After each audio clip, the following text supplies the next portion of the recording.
제7품 산 사람과 죽은 사람 모두에게 이익돼. 그때 지장보살 마하사리 부처님께 말씀드렸다. 세존이시여, 제가 이 연부제 중생을 살펴보니 행동하고 생각하는 것이 제 아닌 것이 없습니다. 훌륭한 이를 만나 착한 마음을 내더라도 처음에 내 마음을 지키기 어렵고 악한 인연을 만나면 생각에 점점 죄를 더하게 됩니다. 이러한 무리들은 마치 무거운 짐을 지고 진흙길을 걷는 것과 같아서 갈수록 지치고 점점 무거워져 발이 더욱 깊이 빠져드는 것과 같습니다. 다행히 선지식을 만나면 선지식이 그 짐을 덜어주거나 전부를 대신 져주니 이는 선지식에게 큰 힘이 있기 때문입니다. 그리하여 다시 그를 부축하여 힘을 내게 도와주고 인도하여 평지에 이르면 지나온 험한 길을 살피게 하여 두 번 다시 그런 곳을 지나가지 않도록 합니다. 세존이시여, 악을 익힌 중생은 잠깐 사이라도 한량없는 죄를 저지르게 됩니다. 모든 중생은 이와 같은 습성이 있으므로 임종할 때 가족들이 마땅히 그를 위하여 복을 지어 앞길을 열어주어야 합니다. 이때에는 깃발과 일산을 달거나 등을 밝히거나 존귀한 경전을 읽거나 부처님과 모든 성인의 존상 앞에서 공양을 올려야 합니다. 부처님과 보살 벽지부를 생각하며 한 분 한 분의 명호를 분명히 불러서 임종하는 사람의 귀에 들려주어 마음에 새겨지도록 하면 그 중생이 지은 악업으로 악도에 떨어지게 되었더라도 가족들이 그를 위하여 성스러운 인연을 닦은 공덕으로 그가 지은 죄가 모두 소멸될 것입니다. 또 그가 죽은 뒤 49일 안에 가족들이 여러 가지 공덕을 지어주면 그 중생은 영원히 악도를 여의고 인간과 천상에 나서 뛰어나고 좋은 즐거움을 받게 되며 현재의 가족들도 한량없는 이익을 받을 것입니다. 그러므로 제가 부처님을 모신 지금 천룡팔부와 인간 아닌 이들과 연부제 중생에게 임종하는 날에 살생을 하지 말고 모든 악을 짓지 말며 귀신을 숭배하거나 도깨비들에게 제사하여 절하고 구하는 일 따위를 하지 말라고 권합니다. 왜냐하면 살생을 하거나 귀신에게 제사를 지내는 것이 털끝만큼도 죽은 사람에게 이익되지 않으며 죄만 더욱 깊고 무겁게 할 뿐이기 때문입니다. 설령 현생에 성현의 유실력을 얻어 내생에 인간이나 천상에 나게 되더라도 임종할 때 가족들이 악을 지으면 죽은 사람이 그 재앙에 대해 변론하느라 좋은 곳에 남이 늦어지거늘 하물며 임종하는 사람이 생전에 작은 성근도 짓지 않았다면 그 본업에 따라 반드시 악도의 가벌을 받게 되는데 가족들이 다시 악업을 더해야 되겠습니까? 그것은 마치 먼 겁을 가는 사람이 식량은 떨어진 지 사흘이 되었고 100근이 넘는 짐을 졌는데 이웃 사람을 만나서 그가 또 작은 짐이라도 얹으면 어려움이 더 커지는 것과 같습니다.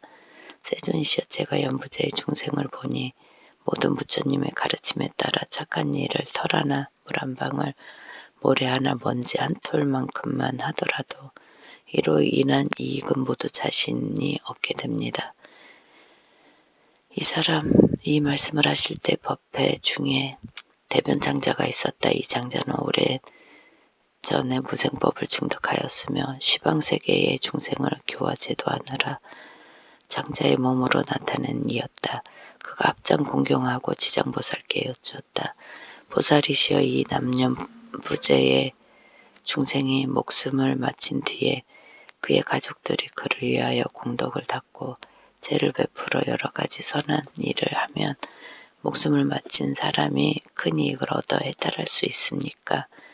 지장보살이 대답하였다. 장자여, 내가 지금 부처님의 위실력을 받들어 미래와 현재의 모든 중생들을 위해 간략히 말하겠습니다. 장자여, 미래와 현재의 모든 중생들이 임종할 때에 한 분의 부처님 보살 벽지불의 명호만 들어도 제가 있고 없고를 가릴 것이 없이 모두가 해탈을 얻을 것입니다. 살아있을 때 선한 일과 죄를 많이 지은 사람이 죽은 뒤 가족들이 그를 위하여 훌륭한 공덕을 지어 복을 닦아주게 되면 그 공덕의 7분의 1은 죽은 자에게 돌아가고 나머지 6은 산 사람의 이익이 됩니다. 그러므로 미래와 현재의 선남자 선여인들은 이 말을 명심하여 스스로 복을 닦으면 그 공덕을 모두 얻을 수 있습니다. 죽음이 불현듯 닥쳐오면 어둠 속을 헤매는 혼신이 되어 자신의 죄와 복을 알지 못하고 49일 동안 바보와 귀머거리처럼 지내다가 염라대왕 앞에서 모든 업과를 따지는 심판이 있은 뒤에야 업에 따라 새로운 생을 받게 됩니다. 앞길을 알지 못하는 동안의 근심과 고통이 천만 가지인데 더구나 모든 악도에 떨어진다면 어떠하겠습니까? 목숨을 바친 사람이 아직 생을 받지 못하는 49일 동안은 모든 가족과 친척들이 복을 지어 고통에서 구해주기를 간절히 바라다가 이날이 지나면 자신이 지은 업에 따라 과보를 받게 됩니다. 그가 죄 많은 중생이라면 천년 만년이 지나도 해탈할 날이 없을 것이며 우무간 지옥에 떨어질 큰 죄를 지어 대지옥에 떨어진다면 천겁만겁도록 온갖 고통을 받습니다. 장자여 이런 죄업 중생이 목숨을 마친 뒤에 가족과 친척이 그를 위하여 영제를 베풀어 선업을 도와줄 때는 죄를 마치기 전이나 죄를 올리는 동안 쌀뜨물이나 나무 잎사귀 등을 함부로 땅에 버리지 말고 모든 음식을 부처님과 스님들께 올리기 전에 먼저 먹지 말아야 합니다.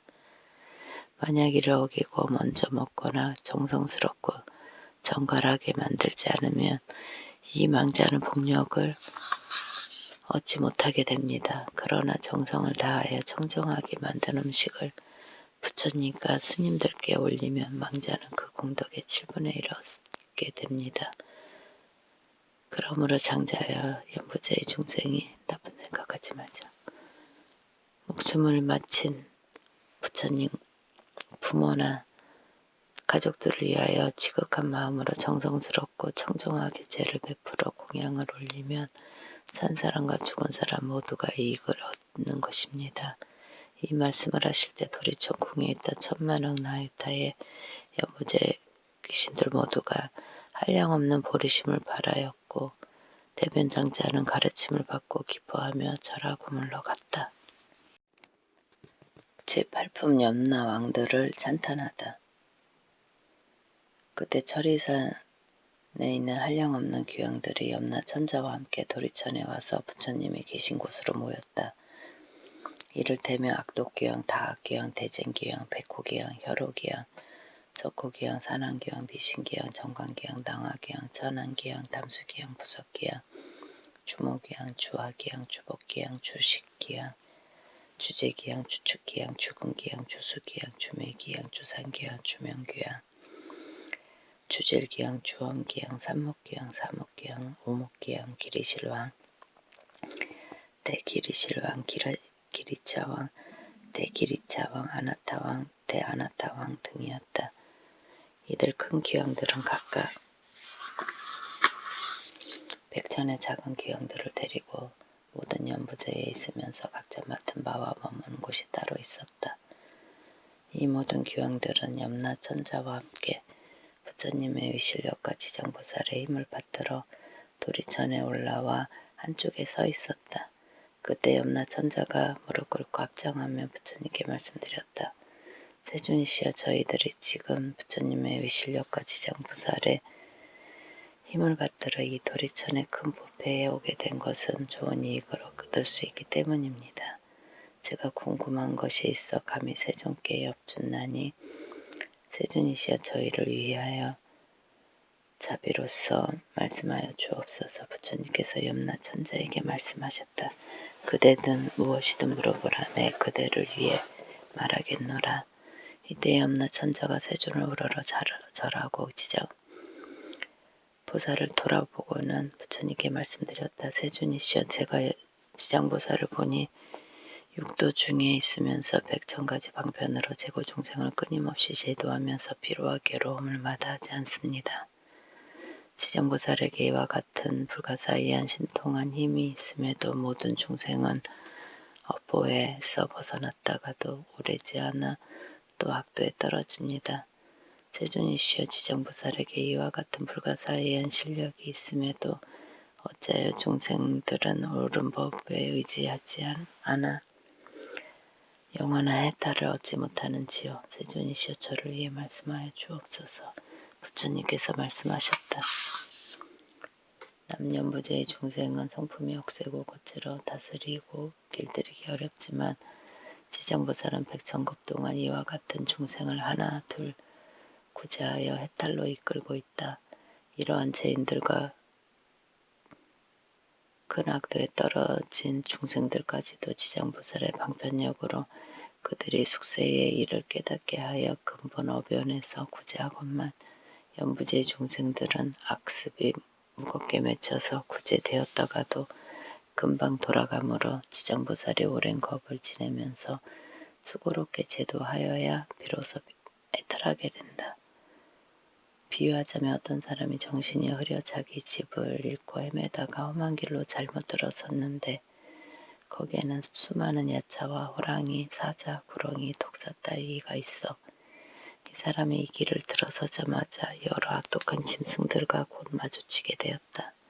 그때 큰 술법으로 모든 악독한 것들을 잘 막아낼 수 있는 선지식이 있어 험한 길로 들어가려 하는 미혹한 사람에게 말하였다. 이 가련한 사람이 어쩌자고 이런 길로 들어섰습니까? 그대가 무슨 기이한 술법이라도 있어서 저 모든 사나운 것들을 물리칠 수 있다는 말입니까? 그 사람은 이 말을 듣고서야 비로소 위험을 깨닫고 곧 물러나서 그 길에서 벗어나고자 하였다. 그때 선지식이 손을 잡고 이끌어 다른 좋은 길로 인도하여 안전하게 해주고는 또 말하였다. 착한 사람은 다음부터는 절대로 저 길로 가지 마시오. 저 길로 들어가면 좀처럼 벗어나기 어렵고 목숨도 잃게 됩니다. 이 길을 잃었던 사람은 이에 감동하였다. 헤어질 때 선지식은 또 말하기를 만약 길 가는 사람을 보거든 친지거나 아니거나 여자거나 남자거나 간에 저 길에는 여러 가지 사납고 독한 것이 많아서 목숨을 잃는다고 말하여 그들로 하여금 죽음의 길로 들어서지 않게 하라고 하는 것과 같다.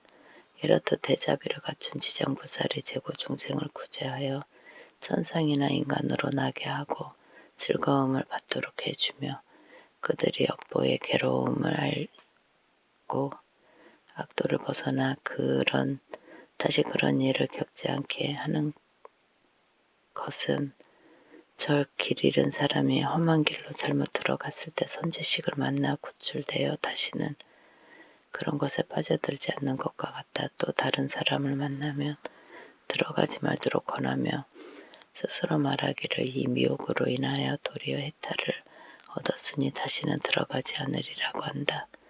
그러나 여전히 어리석은 사람은 예전에 빠졌던 험한 길임을 모르고 또다시 그 길을 밟아 목숨을 잃어 악도에 떨어지기도 한다. 이처럼 지정보살은 악도에 떨어진 중생을 방편의 힘으로 구제하여 인간이나 천상에 나게 하건만 저들이 다시 악도로 들어가는 것은 악업을 무겁게 맺은 탓이니 길이 지옥에 빠져 해탈할 데가 없다. 그때 악도 귀양이 한참 합장 공경하고 부처님께 말씀드렸다. 세존이시여 한량 없는 많은 저희들 모든 귀양이 연부제에 있으면서 사람들에게 이익을 주기도 하고 손해를 끼치기도 하는 것은 각각 서로 다른 것은 업보가 다르기 때문입니다.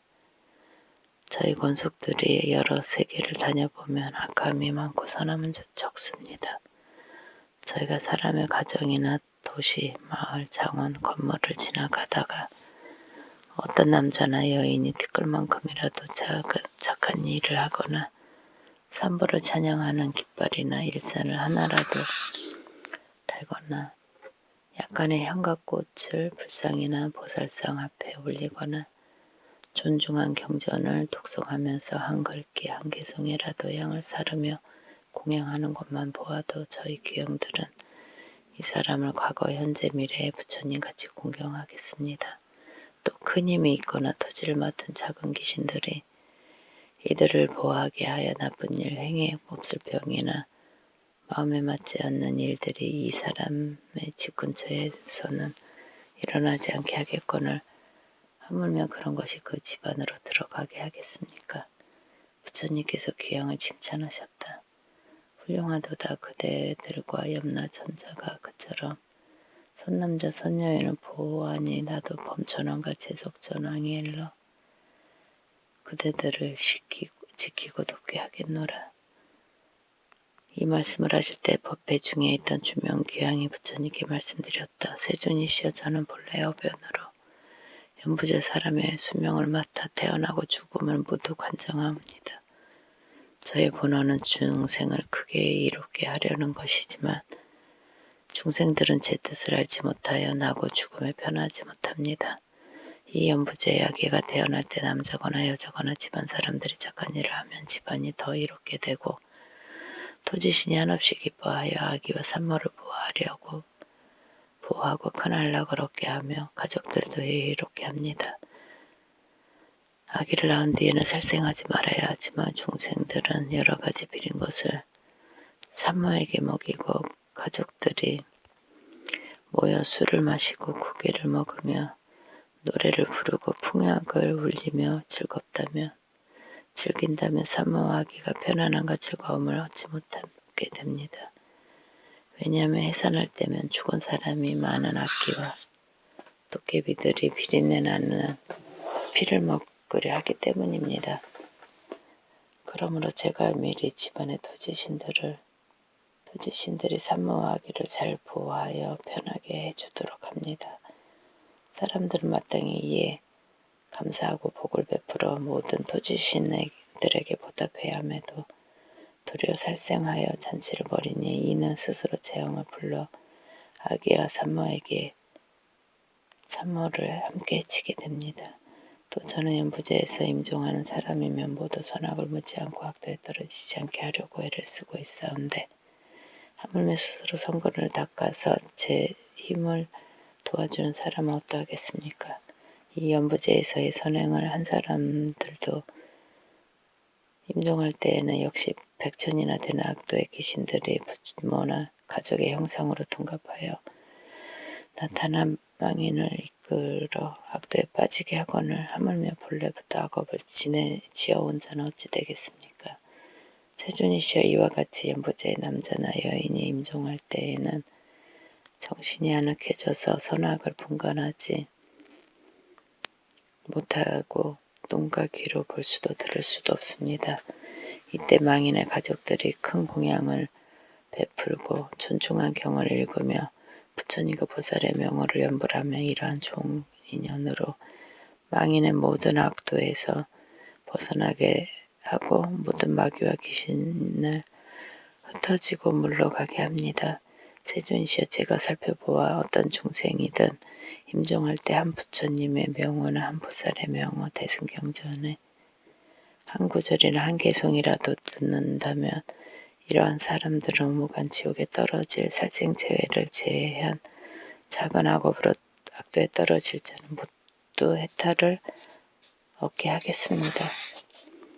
부처님께서 주명 귀향하게 말씀하셨다. 그대가 대자비로 큰 원을 세워 남과 죽음을 맞는 모든 중생을 보호하니 미래세의 남녀 중생이 나고 죽을 때 그대는 이 사원에서 물러서지 말고 모두를 해탈시켜 길이 안락을 얻도록 하라. 귀향인 부처님께 말씀드렸다. 원컨대 염려하지 마옵소서. 저는 이 몸이 다하도록 생각마다 연부제의 중생들을 보호하여 날 때나 죽을 때 모두 안락을 얻게 하겠습니다. 다만 저는 모든 중생들이 나고 죽을 때에 제 말을 믿고 받아들여 모두가 해탈을 얻고 큰 이익을 얻기를 바랍니다. 그때 부처님께서 지장보살에게 말씀하셨다. 이 주명규황 후 과거 백전생을 대규황으로 지내며 중생을 나고 죽음 속에서 보호하고 있으나 이는 보살의 자비원력으로 대규황의 몸을 받아낸 것이지 나타낸 것이지 실은 규황이 아니다. 앞으로 170겁 뒤에 성불할 것이니 명호는 무상열애이고 겁의 이름은 안락이며 세계의 이름은 정주라 하고 부처님의 수명은 헤아릴 수 없는 겁이 될 것이다. 지장보살 마하사리여, 이 대규황의 일은 이렇게 불가사의하고 그가 제도하는 사람과 하늘과 사람들 또한 헤아릴 수가 없을 것이다.